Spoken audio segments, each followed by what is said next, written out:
Hello students, welcome to my channel. So student, जैसा कि आपके बीए फर्स्ट ईयर के जो फर्स्ट सेमेस्टर में आपका राजनीति शास्त्र है, तो उसका जो आपका नया सिलेबस है एनईपी 2020 के अकॉर्डिंग उसको मैंने अपने चैनल पर अपलोड कर दिया है और मैंने आपकी यूनिट नंबर 1 भी अपलोड की है।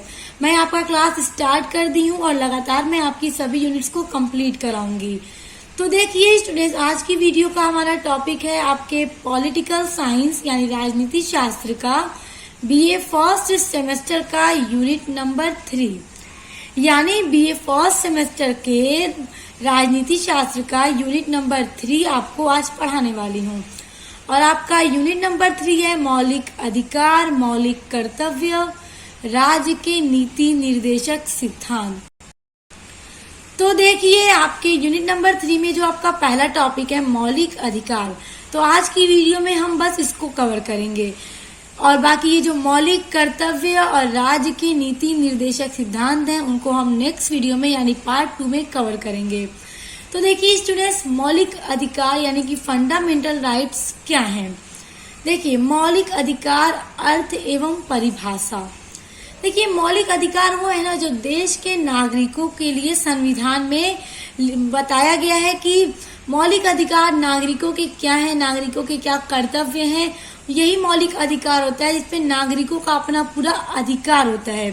तो अब देखिए, प्रजातांत्रिक शासन व्यवस्था वाले देशों में मौलिक अधिकार नागरिकों के जीवन और विकास के आधार हैं।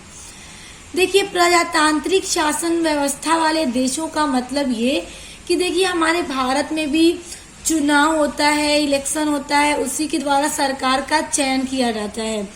तो क्या है कि प्रजातांत्रिक शासन है, प्रजा ही सरकार का चयन करती है। तो प्रजातांत्रिक शासन व्यवस्था हमारे देश में भी प्रजातांत्रिक शासन व्यवस्था ही है। तो इसमें ऐसे देशों में मौलिक अधिकार नागरिकों के जीवन और विकास के आधार हैं, क्योंकि ये जो उनके मौलिक अधिकार होते हैं नागरिकों का, इनका अपना पूरा राइट्स होता है इन पर, और संविधान के अंदर नागरिकों के पूरे इस राइट्स के बारे में अच्छे से वर्णन किया गया है। और देखिए जो अधिकार ये है मौलिक अधिकार, वो नागरिकों के जीवन को और भी ज्यादा आगे बढ़ाने में, डेवलप करने में और उनके सुरक्षा के लिए बहुत ही ज्यादा इम्पोर्टेंट है। प्रजातंत्र शासन में नागरिकों के सर्वांगीण विकास हेतु जो सुविधाएं एवं स्वतंत्रता दी जाती है उन्हें मौलिक अधिकार की संज्ञा दी जाती है। अब देखिए प्रजातंत्र शासन में नागरिकों के सर्वांगीण विकास हेतु यानी नागरिकों के विकास के लिए कि नागरिक ज्यादा से ज्यादा डेवलपमेंट करें, ज्यादा से ज्यादा उन्नति करें, उनके सुरक्षा के लिए, इन सब चीजों के लिए नागरिकों को जो सुविधाएं दी जाती है, स्वतंत्रता दी जाती है, और ये सब किसमें है, उनके मूल अधिकार में, जो संविधान में जिनका वर्णन है कि नागरिकों के, भारत देश के जो नागरिक हैं उनकी क्या क्या अधिकार हैं, क्या उनके लिए सुविधाएं हैं, क्या उनकी स्वतंत्रता है, सबके बारे में वर्णन है। तो उन्हें ये जो सुविधा दी जाती है, उन्हें फ्रीडम दी जाती है कि वो अपने देश को और भी ज्यादा उन्नति पर ले जाएं, उसका डेवलपमेंट करें, अपने लाइफ में डेवलप करें। तो ये जो उनके अधिकार हैं उन्हें ही मौलिक अधिकार की संज्ञा दी जाती है, यानी उन्हें ही मौलिक अधिकार कहा जाता है। अब आगे समझिए, भारतीय संविधान में नागरिकों को विकास करने एवं स्वतंत्रता के अवसर प्रदान करने के लिए कुछ अधिकार प्रदान किए गए हैं जिन्हें मूल या मौलिक अधिकार कहते हैं। अब देखिए भारतीय संविधान में यानी भारत के संविधान में नागरिकों को यानी यहाँ के जो सिटीजन हैं, नागरिक हैं, उनको विकास एवं स्वतंत्रता के अवसर प्रदान करने के लिए, यानी नागरिकों के विकास के लिए, उनके उन्हें अपनी लाइफ में डेवलपमेंट के लिए, अपने राज्य को डेवलप करने के लिए, स्वतंत्रता के लिए, क्योंकि नागरिकों का भी अपना अधिकार होना चाहिए जिसका वर्णन है हमारे संविधान में।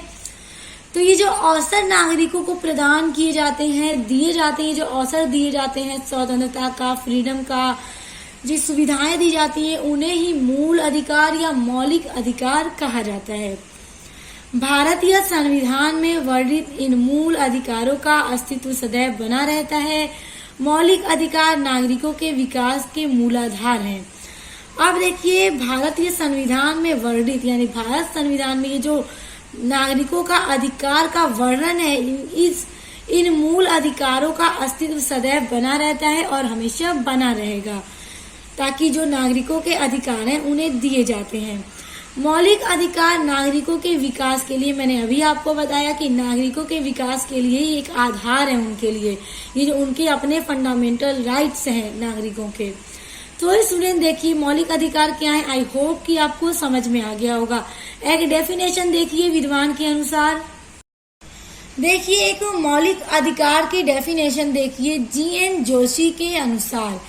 जी.एन. जोशी अपने पॉइंट ऑफ व्यू से मौलिक अधिकार पर एक डेफिनेशन देते हैं। वो बताते हैं कि मौलिक अधिकार क्या है।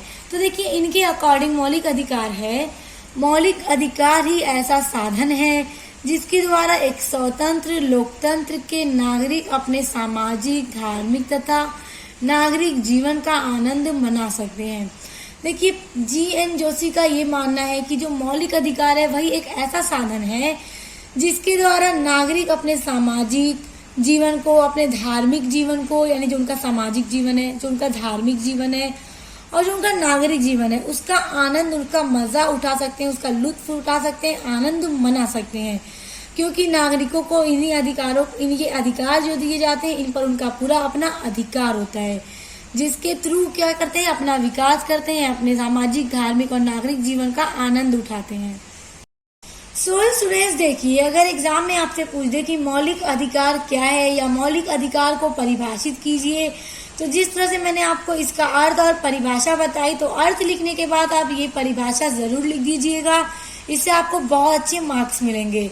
आप देखिए मौलिक अधिकारों की क्या विशेषताएं हैं, बहुत इंपॉर्टेंट है क्योंकि पेपर में आता है कि मौलिक अधिकारों का अर्थ स्पष्ट करते हुए उनकी विशेषताओं का वर्णन कीजिए। तो अब देखिए मौलिक अधिकार की क्या क्या विशेषताएं हैं, क्या क्या कैरेक्टरिस्टिक्स हैं। भारतीय संविधान में उल्लिखित नागरिकों के मौलिक अधिकारों की प्रमुख विशेषताएं निम्नवत हैं। अब देखिए भारत के संविधान में जो उल्लिखित यानी जो वर्णित नागरिकों के लिए मूल अधिकार दिए गए हैं, उनकी प्रमुख विशेषताएं निम्नलिखित हैं या निम्नवत हैं। इस तरह से आप लोग डाल के एग्जाम में लिखना स्टार्ट कीजिएगा। तो आइए अब विशेषता देखिए। अब देखिए स्टूडेंट्स, मौलिक अधिकार की विशेषता में पहला पॉइंट है, भारतीय संसद इन अधिकारों में आवश्यक संशोधन करने का अधिकार रखती है। देखिए भारतीय संसद जो है, ये जो अधिकार है, ये जो नागरिकों के मौलिक अधिकार जिनका संविधान में वर्णन है, तो भारतीय संसद इन अधिकारों में आवश्यक संशोधन, यानी अगर जरूरत पड़ जाए इनमें कुछ बदलाव करने का, इन मतलब मौलिक अधिकारों में कुछ चेंज करने की जरूरत पड़ जाए, आवश्यकता पड़ जाए, तो भारत संसद क्या है, इसमें संशोधन करने का पूरा अधिकार रखती है, वो इसमें संशोधन कर सकती है। अब देखिए दूसरा है, नागरिकों को प्राप्त मूल अधिकार निरंकुश नहीं है, उन पर आवश्यक होने पर प्रतिबंध भी लगाया जा सकता है। अब देखिए स्टूडेंट्स, जो नागरिकों को प्राप्त के मूल अधिकार हैं, यानी जो नागरिकों को ये उनके अधिकार दिए गए हैं, वो निरंकुश नहीं है। निरंकुश का मतलब जैसे अपने मन माना नहीं करना है, मन चाहा तरीके से नहीं करना है, इसकी जहाँ पे जरूरत हो वहां पे करना है। कहने का ये मतलब है कि उन पर आवश्यक होने पर प्रतिबंध भी लगाया जा सकता है, राज्य के द्वारा इस पर प्रतिबंध लगाया जा सकता है अगर जरूरत पड़े तब। आप देखिए तीसरा पॉइंट है विशेषता में, भारतीय संविधान में वर्णित मौलिक अधिकारों को संकट काल में स्थगित किया जा सकता है। देखिए संकट काल में स्थगित किया जा सकता है यानी रोका जा सकता है। जैसे ये जो मौलिक अधिकार है वो भारत के नागरिकों के लिए है, इन पर क्या है, भारत के नागरिकों का पूरा अधिकार है।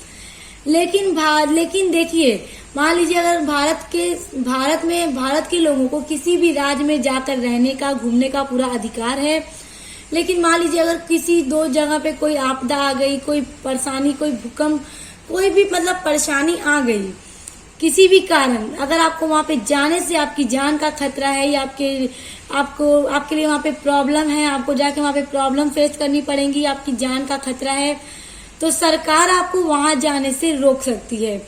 क्यों रोक सकती है? क्योंकि वो आपकी भलाई के लिए ही, आपकी जीवन की रक्षा करने के लिए वहां पे जाने को रोकेगी। देखिए आपको पूरा अधिकार है कि आप वहां पे जा सकते हैं, किसी भी राज्य में आसानी से जा सकते हैं, कोई रोक टोक नहीं है।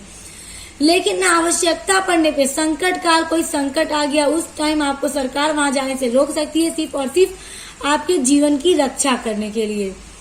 उसके बाद देखिए अगला है मौलिक अधिकार विभिन्न धर्मों में तालमेल बनाए रखने की अधिकार प्रदान करती है।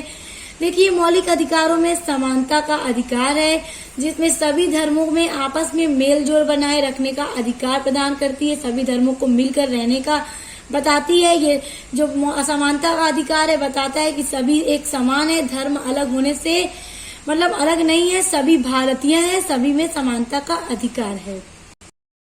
सो स्टूडेंट्स देखिए विशेषताएं, उम्मीद करती हूँ आपको समझ में आ गया होगा। अब देखिए अगला हेडिंग है मौलिक अधिकारों का महत्व। बहुत इंपॉर्टेंट है, एग्जाम में आ जाता है कि मौलिक अधिकारों के महत्व का वर्णन कीजिए या विवेचना कीजिए। तो अब देखिए मौलिक अधिकार के क्या क्या महत्व हैं। देखिए पहला है अधिकारों को सुरक्षा प्रदान करना। अधिकारों को सुरक्षा प्रदान करना यानी जो नागरिकों का अपना अधिकार है उसको पूरी तरह से सुरक्षा प्रदान की जाती है। नागरिक क्या है, पूरी तरह से सुरक्षित होते हैं, उनका अपने अधिकारों पे पूरा एकदम अधिकार होता है। देखिए भारतीय संविधान में उल्लिखित, ये उल्लिखित है स्टूडेंट्स, यानी भारतीय संविधान में जो लिखा गया मतलब मौलिक अधिकार है नागरिकों के लिए। तो भारतीय संविधान में उल्लिखित मौलिक अधिकार नागरिकों के राजनीतिक तथा सामाजिक अधिकारों को सुरक्षा प्रदान करते हैं। इन्हें प्राप्त कर नागरिक अपने अधिकार की सुरक्षा कर सकते हैं। देखिए भारतीय संविधान में जो नागरिकों के लिए मूल अधिकार हैं वो नागरिकों को पूरी तरह से राजनीतिक और सामाजिक दोनों तरह से सुरक्षा प्रदान करते हैं। और ये प्राप्त कर यानी इन अधिकारों को प्राप्त करके नागरिक क्या है अपने अधिकार की सुरक्षा कर सकते हैं। अपने मतलब उन्हें अपने अधिकार पर कोई रोक टोक नहीं है, उनका कोई उल्लंघन नहीं कर सकता। अगर किसी ने भी करने की कोशिश की तो वो कोर्ट में जा सकता है। देखिए दूसरा है प्रजातंत्र में सफलता का आधार। ये मौलिक अधिकार के महत्व का दूसरा पॉइंट है। मौलिक अधिकारों पर ही संपूर्ण लोकतंत्र की नींव टिकी है। ये नागरिकों की स्वतंत्र की रक्षा करने में सक्षम है। अब देखिए जो मौलिक अधिकार है नागरिकों के, इसी पर पूरा नींव टिकी है। किसकी नींव? लोकतंत्र की पूरी नींव इसी पर टिकी हुई है, क्योंकि ये जो नागरिक हैं देश के उनको पूरी तरह से स्वतंत्र की रक्षा प्रदान करने में सक्षम है, पूरी तरह से मतलब एकदम हेल्पफुल है नागरिकों की सुरक्षा के लिए। देखिए तीसरा है सामाजिक कुरीतियों का अंत। देखिए मौलिक अधिकार की वजह से जो सामाजिक कुरीतियां हैं, भेदभाव है एक दूसरे का आपस में ऊंच नीच जातियों को लेकर, तो मौलिक अधिकारों की वजह से इन सब का अंत होता है, समाप्ति होती है। अब देखिए किस तरह से मौलिक अधिकारों द्वारा सामाजिक कुरीतियों को दूर करने में बड़ी सहायता मिलती है। मूल अधिकारों के द्वारा छुआछूत का अंत कर दिया गया है तथा समाज में फैले हुए भेदभाव को समाप्त करने का सफल प्रयास किया गया है, जिसमें सामाजिक समानता की स्थापना में बहुत सहायता मिलती है। अभी स्टूडेंट्स देखिए जो मौलिक अधिकार है नागरिकों के मतलब कि नागरिकों के लिए क्या है, बहुत ज्यादा सुरक्षा प्रदान करते हैं। अब देखिए यहाँ पे समाज में लोगों के बीच में भेदभाव बहुत ज्यादा रहता है, छुआछूत रहता है कि जो ऊंची नीची जाति में भी भेदभाव है, छुआछूत है कि हमें मतलब उनमें टच नहीं होना है। तो एक मौलिक अधिकार की वजह से सबको समानता का अधिकार मिला है। छुआछूत का ये जो है इस सब का अंत किया गया है। देखिए छुआछूत तो राज्य नहीं फैलाता है बल्कि मतलब व्यक्ति ही फैलाता है कि हमें फला में टच नहीं होना है। तो यहाँ पे क्या है, भेदभाव उत्पन्न हो रहे हैं, छुआछूत उत्पन्न हो रहे हैं। तो मौलिक अधिकारों के कारण ये संभव हो पाया है कि हम मौलिक की छुआछूत और भेदभाव को समाप्त किया गया है, सभी लोगों को समानता का अधिकार प्रदान किया गया है। अब देखिए अगला टॉपिक है भारतीय संविधान में उल्लिखित मौलिक अधिकार। ये आपका हेडिंग है अगला। स्टूडेंट्स ये महत्व नहीं है, यहाँ पे अब आपका अगला हेडिंग स्टार्ट हो गया। ये 3 पॉइंट तक आपके मौलिक अधिकारों के महत्व थे, जो कि बहुत इंपॉर्टेंट है और उम्मीद करती हूँ कि आपको बहुत अच्छे से सब जितना बताया मैंने अभी आपको समझ में आ गया होगा। अब देखिए अब भारत के संविधान में जो नागरिकों के लिए अधिकार लिखे गए हैं, वर्णन किया गया है, वो कौन कौन से अधिकार हैं, आइए अब उनको जानते हैं। भारतीय संविधान के तृतीय भाग में अनुच्छेद 12 से लेकर 32 तक नागरिकों के जिन मौलिक अधिकार का विशेष रूप से विवेचना किया गया है वे निम्नवत हैं। अब स्टूडेंट्स देखिए, भारत के संविधान के जो तीसरा भाग है, तृतीय भाग है, उसमें अनुच्छेद 12 से लेकर आर्टिकल 12 से लेकर 32 तक नागरिकों के जो मौलिक अधिकार दिए गए हैं वो निम्न प्रकार से हैं। आइए अब उन अधिकारों को जानिए। अब स्टूडेंट्स देखिए, मौलिक अधिकार, ये मौलिक अधिकार हैं। अब ध्यान दीजिए, मेरी बात सुनिए, बहुत इंपॉर्टेंट, बहुत अच्छी बात बताने जा रही हूँ आपको। देखिए स्टूडेंट्स, पहले पूरे 7 मौलिक अधिकार थे, 7 मौलिक अधिकार थे नागरिकों के लिए, लेकिन अब प्रेजेंट टाइम में 6 अधिकार हैं। अब देखिए, जो एक और अधिकार था, जो 7वां अधिकार था, वो कौन सा था? देखिए, संपत्ति का अधिकार था। संपत्ति का अधिकार क्या था? इस पर भी मतलब नागरिकों का पूरा अधिकार था अपनी संपत्ति को लेकर, लेकिन इसका संशोधन कर दिया गया, इसको हटा दिया गया मौलिक अधिकारों में से। अब देखिए, संपत्ति का जो अधिकार था उसे मौलिक अधिकारों की श्रेणी में से हटा दिया गया और इसका संशोधन किया गया 44वें संशोधन द्वारा। मौलिक अधिकारों की श्रेणी से संपत्ति का अधिकार निकाल करके संपत्ति के अधिकार को मात्र कानूनी अधिकार बना दिया गया। यानी जो ये नागरिक का जो संपत्ति का अधिकार था उससे 44वें संशोधन के द्वारा मौलिक अधिकारों की श्रेणी में से निकाल करके संपत्ति के अधिकार को मात्र कानूनी अधिकार बना दिया गया। और क्यों बना दिया गया, अब ये भी समझ लीजिए। देखिए, अगर संपत्ति का अधिकार नागरिकों का होता तो मान लीजिए अब कहीं पे रोड की बहुत ज्यादा जरूरत है, रोड बनवाना है अगर, या फिर नहर की जरूरत है, और स्टूडेंट इन सब चीजों की जरूरत पड़ती है, तो अगर रोड बनाने की जरूरत पड़ गई, उस पर नागरिक का अधिकार होगा, तो रोड बनवाने में काफी ज्यादा दिक्कत होगी, प्रॉब्लम होगी। तो इसलिए उसे कानूनी अधिकार बना दिया गया, ताकि अगर कहीं पर भी रोड नहर बनाने की आवश्यकता पड़ जाए तो सरकार उसे आसानी से बनवा सके, क्योंकि रोड भी बहुत ज्यादा जरूरी है। अब स्टूडेंट्स देखिए, एक क्वेश्चन यहाँ पे शॉर्ट बनता है आपका कि संपत्ति का अधिकार तो पहले मौलिक अधिकार था, अब उसे यहाँ से हटाकर मात्र कानूनी अधिकार बना दिया गया है। तो आपको ये तो समझ में आ गया। और किस संशोधन के द्वारा उसे बनाया गया है मात्र कानूनी अधिकार? 44वें संशोधन के द्वारा उसे मात्र कानूनी अधिकार बना दिया गया है। अब देखिए, एक शॉर्ट क्वेश्चन आपसे बन सकता है कि क्या संपत्ति का अधिकार संवैधानिक अधिकार है? तो यहाँ पे देखिए, जो संपत्ति का अधिकार है उसे सिर्फ मौलिक अधिकारों की श्रेणी से निकाला गया है।